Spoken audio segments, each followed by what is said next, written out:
I am David McNeese. My wife is Susanna McNeese. She's the one that found Inspiration Ranch and applied. I am the father of Henry McNeese and Grayson McNeese. So we found out that Henry and Grayson were autistic when they were about 18 months. So they're now 9 years old.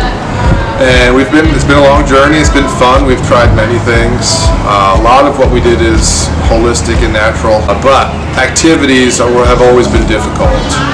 Keeping their attention, getting them out and away from screens and things of that nature. But we've tried a lot of things. We've tried ABA therapy. We've tried, they're in a new school now. We've been through supplements. We've been through pharmaceuticals. We've been through everything. We always heard there was a special connection between special needs children and horses, and that's why we seeked it out, right? When we heard about this, we thought we heard very good things about how autistic children relate to horses, and especially for Henry, who is very difficult to find activities that he likes. And when we got here, he jumped right on the horse, and he's been connected ever since. So that's good. Grayson, we're still working on. He loves the horses, but he's a little bit afraid to ride them. But he's happy to brush them. So we applied about 2 years ago, and we were on the waiting list until March of 2020, which obviously is just pre-COVID. And we waited until, maybe because of COVID, we waited until about 3 months ago before we got started here. They've got overstimulation of, say, sensations or noise, well, that's a sensation, or light or whatever, really prevents them or makes it difficult for them to stay in one spot or to focus on a particular task.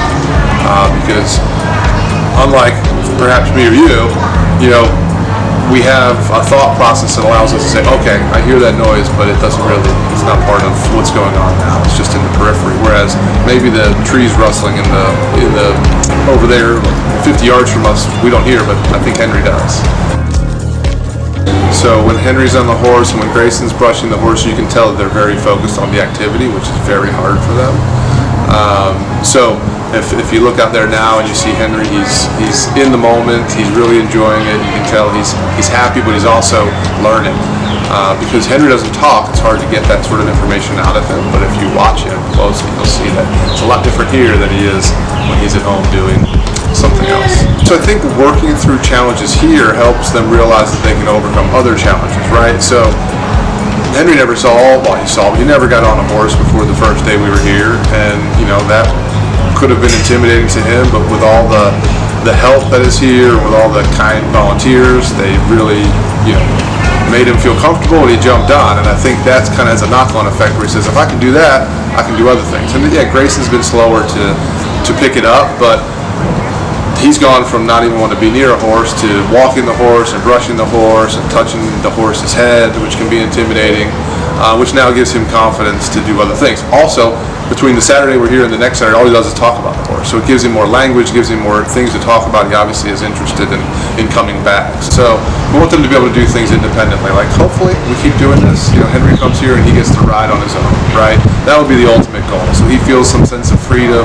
Their lives they're always surrounded by people trying to help them, right? But it's, if I put myself in their shoes, it'd be like, I would love to do something on my own, right? And I'm sure they love the help. I know they love the help. You can see it on their face. But you have to imagine one day they want to do their own thing. And I think, the goals for us would be for them to both be able to get on a horse and ride away and come back.